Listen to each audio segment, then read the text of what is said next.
Hello everyone, my name is Feed Alligators and welcome back to another video. Today, we will be doing the MG34 class setup for Ground War. For me, I think this is the best LMG in the game just because of the fire rate. I know a lot of people will say the PKM and will disagree with me, but in my opinion, I think this is the best. But without further ado, let's get into the class setup. So, the first attachment you're going to want to get with this gun is the TAC laser. What this will give you is better aim down sight speed, aiming stability, and aim walking steadiness, but mostly it is important for the aim down sight speed. This LMG has one of the slowest aim down sight speeds, so anything that speeds it up will help. The next attachment we have is the 75 round belt, and this will provide you with, of course, more ammo. Now, the reason you don't want the 100 round belt is, of course, for your aim down sight speed. The 100 round belt will slow it down significantly. The only thing I don't like about this LMG is the 50 round magazine. Now, 75 rounds is enough, but 100 rounds is too much because it will slow down your aim down sight speed.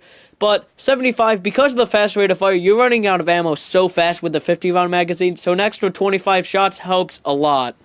The sight on this gun is totally up to personal preference. You could have the Viper reflex, you can have the operator reflex like I have, or you can have the GI reflex. With that being said, of course, I like the operator the most because it zooms in a little bit and it seems to have like the most room for looking around so you don't get someone running up on you and not being able to see them. The next attachment is the FSS close quarter stock. This will help your aim down sight speeds with only the cons of aiming stability. Well, you may be asking yourself, hey, Feed Alligators, why would you include the no stock? And that's because this stock still has control on it. The no stock significantly doesn't reduce, it significantly raises your recoil on this gun, and that is not good for this gun because it already has a ton of recoil. For this gun especially, you do not have very much recoil control because, of course, I was thinking about putting the Merc on this class, but it just slowed the aim down sight speeds too much, and the other ones don't really help that much, such as the Ranger and all the other stuff. The next one, personally for me, is a much needed thing for this. It is sleight of hand. This gun, and I'm not exaggerating, has the slowest reload in the game. It's over 7 seconds long, and with sleight of hand, it reduces it by, I believe, 2 seconds, so that is a very major difference. On top of this, with the fast fire rate, it helps so much to be able to reload fast, because without it, you kind of have to duck behind cover for 7 seconds, and people could just rush up on you with a shotgun, and that's never fun to get rushed with.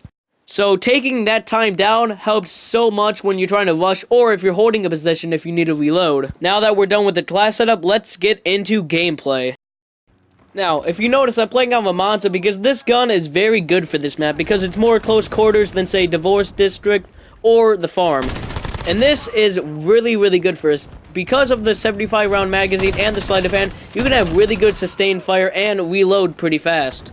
And while you're watching this, you may notice my aim down sight speed is really good. It's actually really fun to play with this gun because it's not like a normal LMG where it's super slow and at the cost of having no control over it. And with having the close quarter stock, you have actual recoil control instead of having the no stock. Of course, yes, it's going to be slower than, say, an assault rifle or an SMG, but LMGs are made to have slow aim down sight speeds, but you can have so much sustained fire with this thing. And I know it sounds weird, but everyone knows on Monza, when you start getting spawn camped, especially because once all the points are taken, you just start to get spawn camped a ton. It's really good for trying to break the deadlock there because you can fire at people, or if you're the one camping it, it's really good because you have a ton of bullets to throw at the enemies. On top of this, this gun has a good rate of fire and some pretty good damage, surprisingly. Even though a lot of people would disagree with me, I think this is better than the M91 and the PKM because it's much more easy to miss shots and not get penalized a ton for it. And that, my friends, is the best Ground War setup for the MG34. I hope you liked it. Make sure to like, subscribe, and comment down below if you enjoyed the video. I'm going to be hopefully uploading more often with these class setup videos because I've noticed I'm getting more views with them, and I genuinely like making them for you guys. Anyway, thank you for watching, and I will see you all next time.